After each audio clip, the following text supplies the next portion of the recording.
we are reacting to the Rothko exhibit at the Harvard Art Museums in Cambridge. And I believe we're all going to start with our reaction in one word.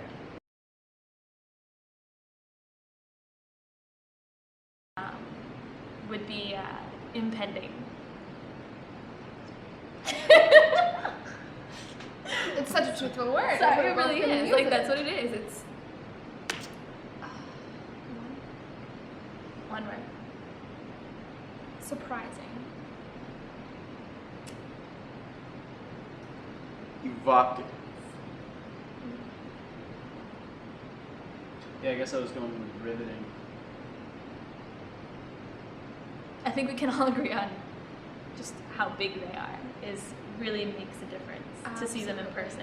There's such a huge difference between seeing pictures of them and seeing them in person. The sheer massive size of it is kind of what hits you first. I agree. Oh yeah, that initial impression, you step around the corner and the first thing you see at the end of a long hallway is just that stunning first mural. And they really do, you can see the movement between the murals and how they work together as a whole. They're not just fuzzy boxes. There's so much more than that. Yeah, going off of that, I was surprised because I was a bit skeptical. Sure, yeah. I was a bit skeptical of that. I've seen them. And I know people are just squares. It really doesn't take that amount of talent to make squares. Or yeah, I'm a 4-year-old to do that. And also because it's not very precise. The lines are fuzzy, and the layers come through. So you don't originally think that it takes any amount of talent, but I think that's sort of the point. I mean, everyone can do art. It doesn't necessarily take a special kind of person to do art. What it is a special kind of person to see the world in a different way, to make art. I was surprised at how much of an emotional reaction I got out of just boxes. I would agree with that. And I definitely, another reason why they're so much more impressive in person is the layers. Actually, you can see them. They're actually, if you just see a picture of them on the internet or something like that, You can't really see them come through. You don't really grasp the layers and what they do to the picture. I think that's part of the reason why it moves, is because it's not just a flat red. There's so much more going on there, and he really did think about it. He really did put his all into it to make those layers, each one, important in some way. What amazed me the most was that concept from the play of chaos bound by order, that Dionysian passion controlled by Apollonian order, comes through so vibrantly in his paintings.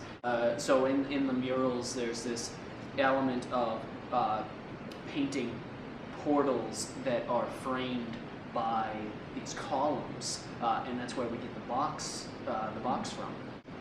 When you get up close to the paintings, the first thing you notice is the individual brushstrokes. This idea that it didn't seem like he had any specific rhythm or movement that he was going with, but it was all bound within these columns and these portals, and it really gave this sense of controlled chaos. And that's, to me, what gave it that ferocity, that passion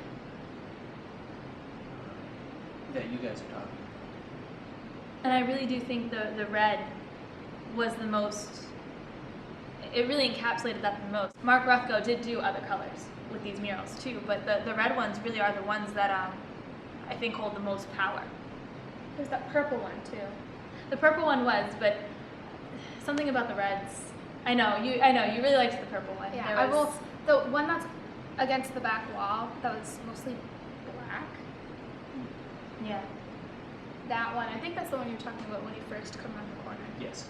I think that was my favorite. I think it was because it was because it was 3 murals, if I remember correctly. Yes. The 3 murals put together, taking up the whole wall. With the other ones, they suggest you get closer so it fills your entire peripheral vision. And we were getting, as you were saying, nose to nose with those to really get the experience, because it does make a difference really how close you stand. But it kind of forces you to be in your peripheral vision sooner rather than later. And they were like a big gaping, gnawing hole that just stood out, sucked you in. You didn't have to wait for it. Whoa, you know. I can really see how John Logan was drawn to, especially like you were saying, like the gaping hole, the screaming mouth, the aperture. I can really see why he was inspired to write a whole play. Think about it's when it comes down to art, really, it's one of the things that most interests me is you got artists like, you got your Picasso, you got your Pollock, you got Rothko, you got all these guys, and they create these magnificent paintings, sculptures, albeit whatever it is. And then you look into the history of it, and you realize how they led terrible lives, how it was pain, it was torment. And I think the one thing about those red paintings with Rothko is you see that. It's, you've got your reds, you got all these undertones of orange, these yellows that are coming out of it. And they're essentially what psychologists would consider part of the happy color family. They're supposed to affect you in a positive way, but when you really look at the painting and you study it, you see the pain, you see the suffering, the torment deep inside of it. You see the blood that boils inside a man as he suffers day to day going through what he has to deal with internally. And that's what I love about these paintings, is you see that pain just right in your face. No, and you know where I saw his passion the most, Chris, piggybacking on your answer, is what was in the layers and in the moments when he broke order, when he broke just outside of those boxes, as though whatever was inside of it was attempting to reach out, whether it be the columns reaching into the portal and trying to consume the portal, or vice versa, that portal trying to consume and break the order. It really gave you that torment between the balance. I think it makes John Logan's play even more riveting to see that everything he wrote about in developing the character that is Mark Rothko, he just nailed the passion, the anguish, the torment that you get from the murals and from his paintings. Sort of switching gears a little bit. What I thought was a really cool element was if you go at closer to 4 o'clock. It was 4 o'clock? Yes. They shut the lights off? 4 o'clock. So it wasn't, I don't think the museum intended it for it to be this way. It just sort of happened that people ended up liking the contrast, is that the lights change. They shut the lights off.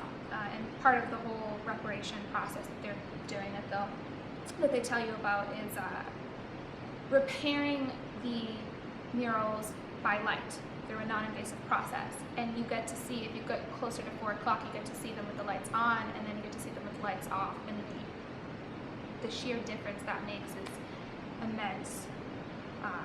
You were talking in your other video about really connecting in John Logan's play is that idea that when you send your art out into the world, it's like sending your child out into the world. And Mark Rothko was so nervous about natural light and what it would do to his paintings.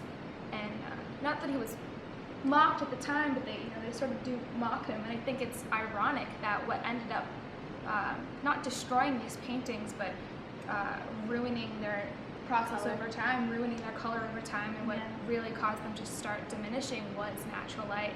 It's incredibly poetically ironic. I thought it was a really cool element to be able to see it with and without the lights. Yeah. And it was And- heartbreaking Yeah. to see just how destroyed those murals got with time and improper storage. I mean, they didn't even know at the time that, No, that it was yeah. improper storage, so it's, you know. Yeah, I mean the difference that those projected colors made on some of them. They would go from these bright, vibrant, passionate reds that we were just talking about to utter gray and just nothing. You literally saw the life torn out of those paintings. It's not even a matter of people being neglectful or ignorant. It's also just time. Time wears on everything, and keeping those intact, whether it be by light or I think there were a couple they displayed where you could see that they tried to just add it themselves. They tried to paint it back on, and it wasn't quite the same. Either way, a huge thank you to Harvard for that project. And finding a non-invasive way to do it. I think that's the coolest part. Yeah, is that I'm sure the entire process wasn't simple, but the idea of it itself. Seems- Let's use light to relight the canvas. yeah, a huge thank you.